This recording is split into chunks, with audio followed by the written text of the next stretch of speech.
let's look at what you're leaving behind, 'cause there's no coming back once we go.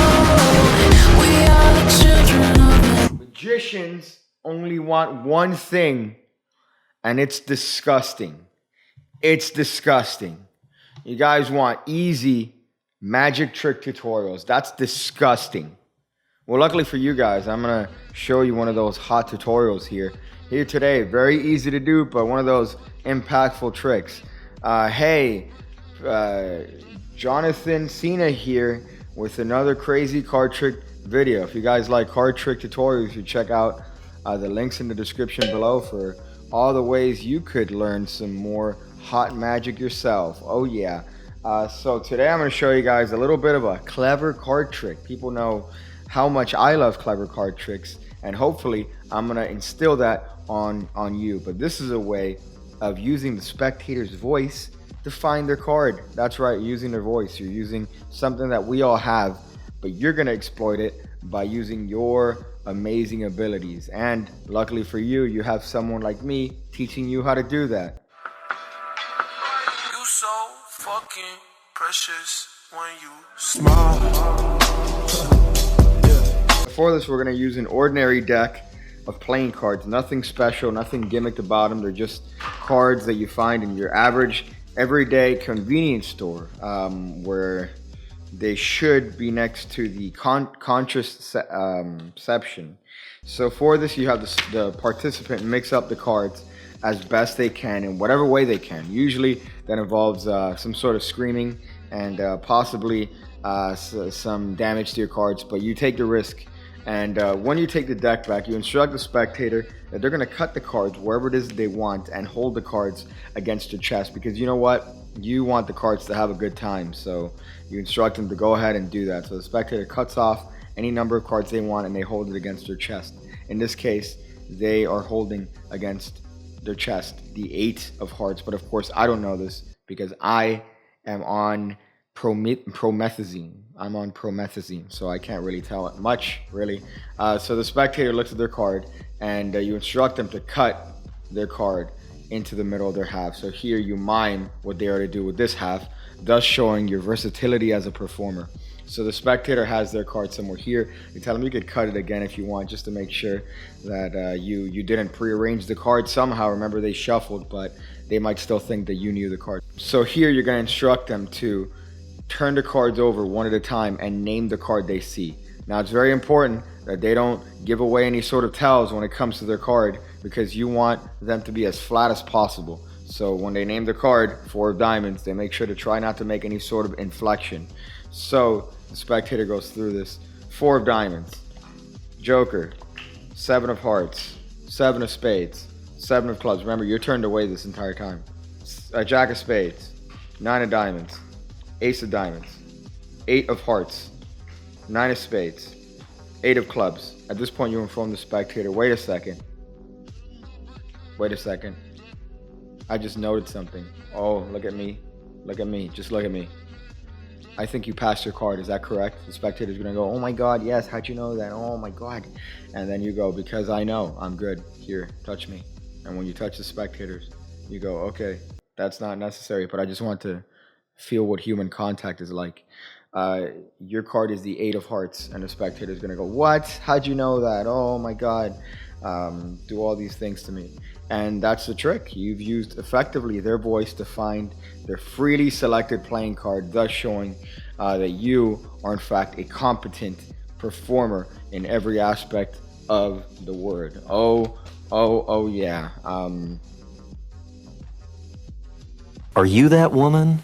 Please give me a call. And you know that a journey always begins with the first step.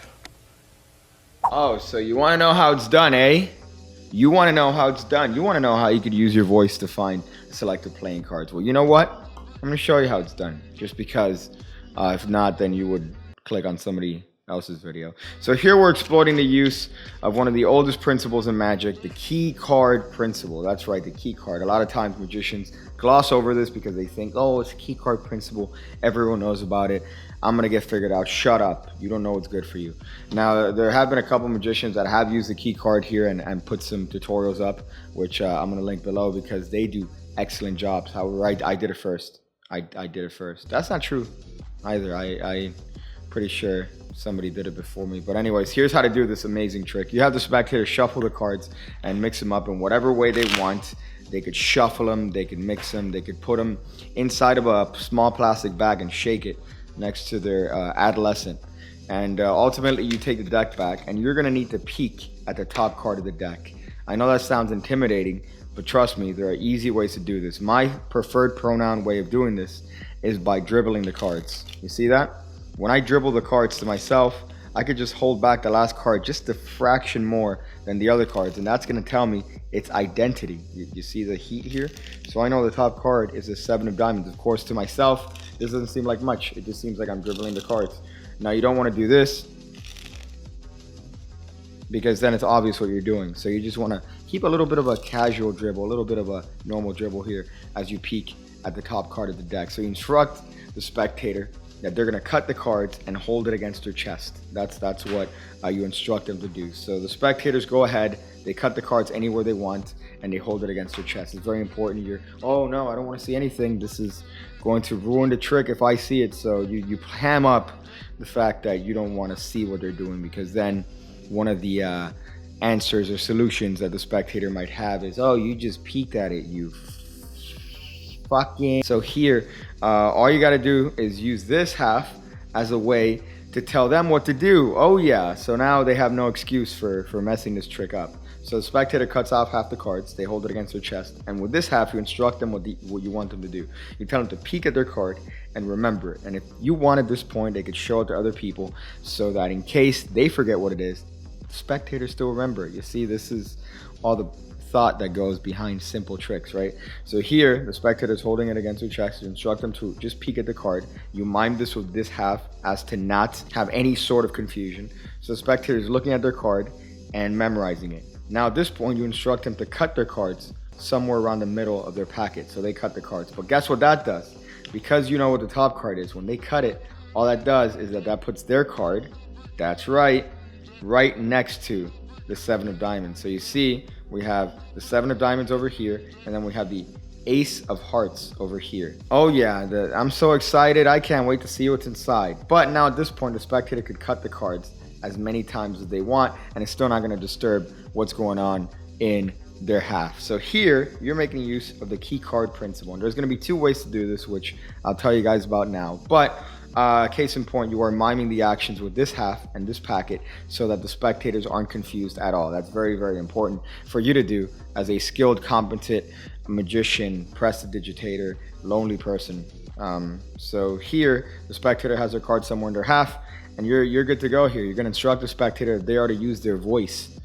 You're going to use their voice to find their card, and the way they're going to do that is that one at a time, they're going to name the cards that they see one at a time and try not to have any sort of difference when it gets to the card that they picked. So at this point, what's easier is you could have the spectator just hold the cards face up and go through the cards one at a time like this, right? That's the easiest thing. What I did in this little performance is I just turned the cards over this way. Keep in mind that the key card is from the top. Usually a key card is done with the bottom card, right? But here, the key card is done with the top. So if you choose to do it from the top, it's going to be a little bit more challenging because you're going to need to wait for the 7 of diamonds. And you know the card before the 7 of diamonds is the Ace of Hearts. That's the way you would do it with the cards face down. However, you could avoid this by just having the spectator turn the cards face up in their hands and go through the cards one at a time. Of course, when they name the key card that you have surreptitiously remembered, the 7 of diamonds, you know the next card is going to be their card. So whatever they name after the 7 of diamonds, in this case, Ace of Hearts, is going to be their card. Now, I know what you're saying. You're saying, but Piggy, what if the first card they name happens to be their card? Piggy, what if I'm in a situation where the first card in the bottom is their card, which is why you would have cleverly told them before their final cut to make sure that their card isn't on the bottom of the deck. That's what you do as a performer. You will tell them, hey, make sure your card's not on the bottom of the deck, and if it is, do me a favor, give the deck one more cut. You see how easy that was? God, it's called reasonable thought. So at this point, you instruct the spectator to go through the cards and name them until you hear the 7 of diamonds. Once you hear the 7 of diamonds, you know the next card is the Ace of Hearts, so you could have them go through a couple more cards, but ultimately you say, hey, wait a second, I think you just passed your card, correct? Oh my God, yes, Piggy, tell me more. I think your card was the, wait, look at me, Ace of Hearts. And of course, at that point, they blow up, they erupt, they just pee all over the ground. And you have an amazing, easy card trick using the spectator's voice to find the thought of card. You see the clickbait here.